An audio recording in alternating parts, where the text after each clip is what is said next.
That's the one that I take.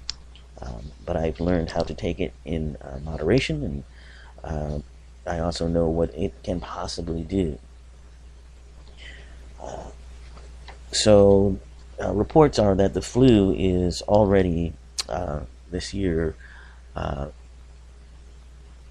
quite active, and that the flu vaccine that is out this year isn't being particularly effective.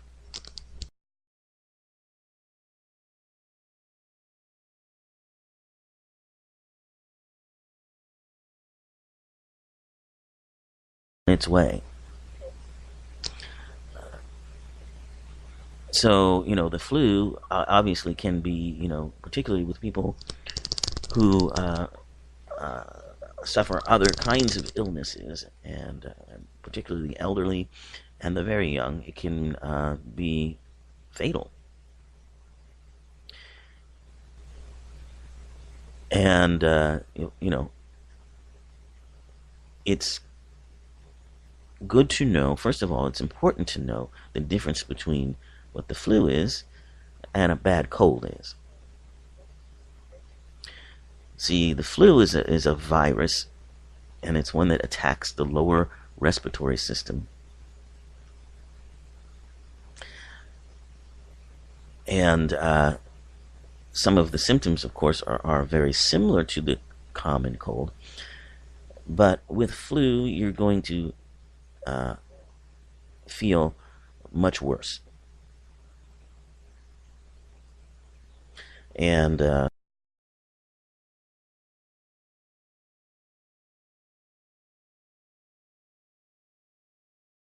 these particles go into the air.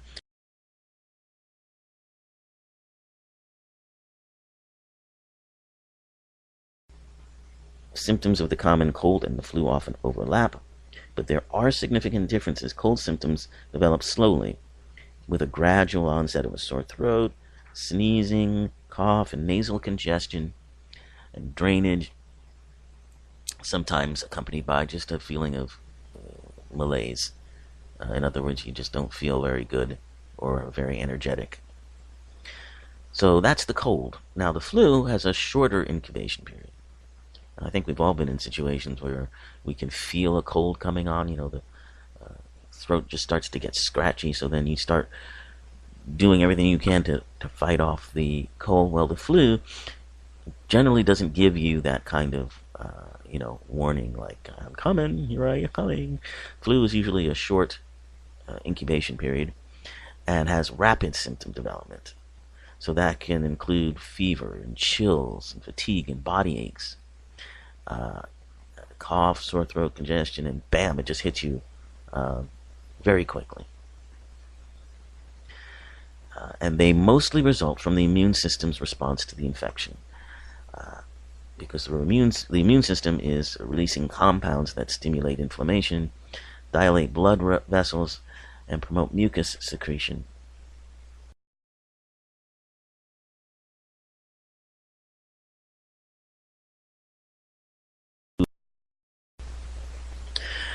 Have not been particularly good. In that, for some reason, the vaccine this year that they created, I think they were expecting a different strain of the virus. So the vaccine that they have out now is not particularly effective. Now, effectiveness varies from year to year.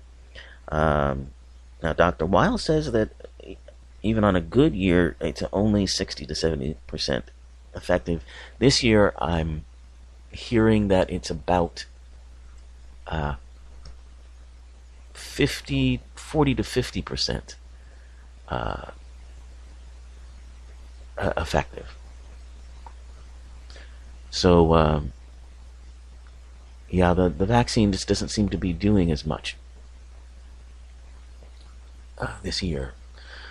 So that's something to consider. They say you should take the vaccine anyway, especially if you are in one of those risk categories, which can be the elderly or very young children. And also anybody with chronic underlying heart or lung disease. It's also important for people who are obese. So if you are in one of those high risk categories, it's important for you to take the vaccine, even though it may not be very effective. But if you're not in one of those risk categories, you can think about not taking that vaccine and doing it differently. So, I mean, I think we all know how the flu shot works. I think they put a little bit of the virus in the vaccine that will then supposedly produce antibodies that protect the body from any other exposure to it.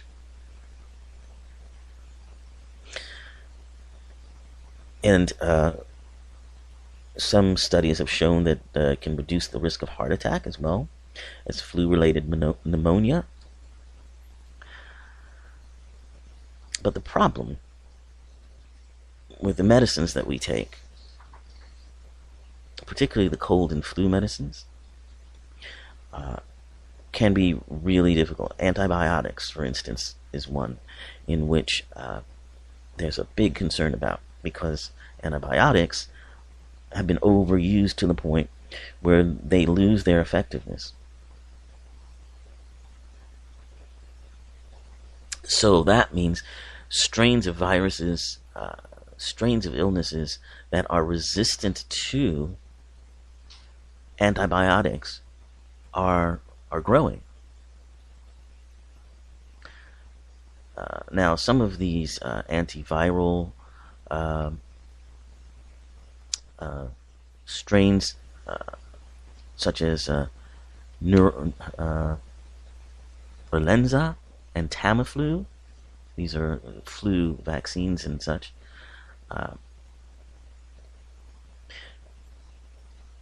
called NAIs, neuroamidase inhibitors, NAIs. And when they were first introduced, they were trumpeted as the treatment of choice for the flu.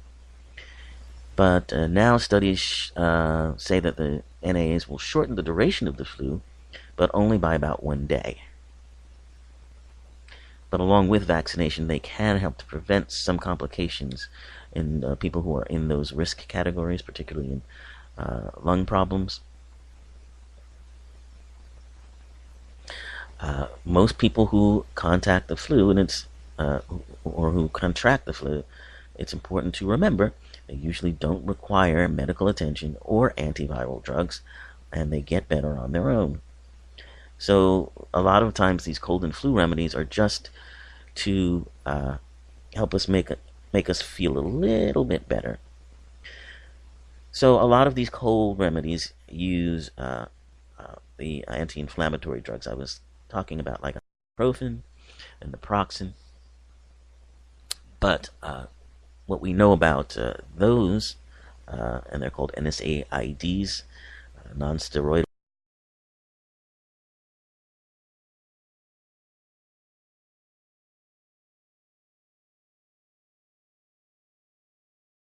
First of all, take them, the less effective they are. Plus, if you take them, repeatedly, you risk bleeding in the stomach and ulcers. They are known to have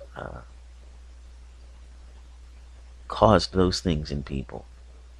Antihistamines is another thing that's commonly used in these cold and flu symptoms. It's also used for allergies, of course. Now, they can make things harder, particularly things like Benadryl, because they create thicker mucus that's harder to clear. And, of course, they can make you drowsy. Some of the newer antihistamines, like Allegra and Claritin and Zyrtec, they're supposed to not make you so sleepy, but they do. So, the two common forms of cough medicines are antitussives that relate to opioids that temporarily suppress the cough reflex, and expectorants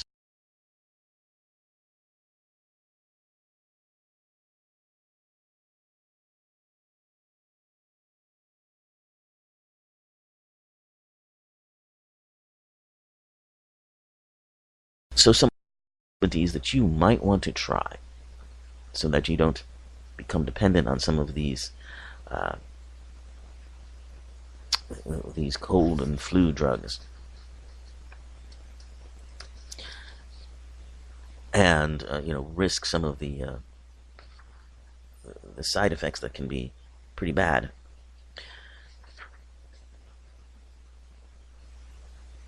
Are, well, of course, I think a lot of people have heard about echinacea, and it does help the immune system fight infection. But results examining its effects on the common cold have been mixed. If you use standardized extracts, they seem to be very effective in adults. Elderberry is something that has anti-inflammatory and antiviral properties, and apparently has shown some good effects in research.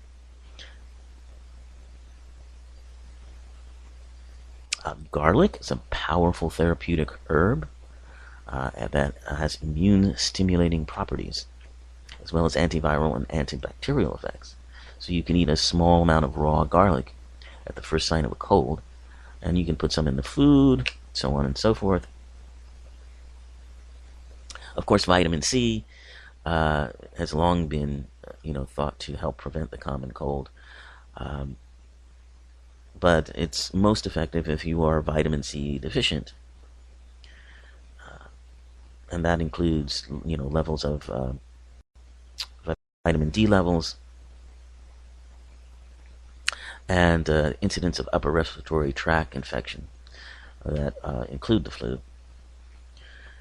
So vitamin D supplementation plus vitamin C can help prevent colds and flu if you happen to have low levels of those within you. So that covers antihistamines, that covers anti-inflammatory drugs and the dangers that they incur. I take I take naproxen when I have aches and pains.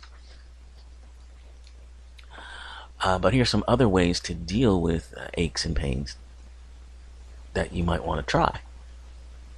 So, and these are non-medicinal approaches to helping you deal with, for instance, if your mornings begin with stiffness and swollen joints and pain, you will want to get regular exercise, things like yoga, walking, that kind of thing.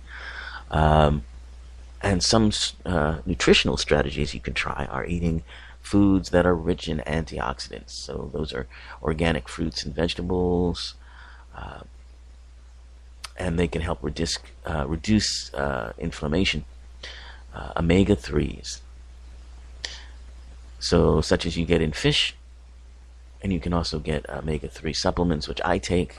I take for a number of reasons. I take a higher dosage than most people do, because they also are very effective in dealing with triglycerides, which I have a relatively high level of, and those are high triglycerides are supposedly put you at risk for other things such as heart disease and other things such as like that. So omega-3s help with those too. And then ginger and turmeric, you can use them in cooking, or you can also, there's supplements, ginger supplements you can take. They have strong anti-inflammatory properties. So if you use some of these spices, particularly the garlic and maybe the turmeric, it just put them in your food, that can help you with whatever inflammation issues you might deal with when you get up in the morning. So that's one thing to do. Okay, so I want to go on before we wrap. Looks like we're going to have to do a part 2 of our best of series. But the next very popular topic that we talked about in 2017 was the idea of mindfulness.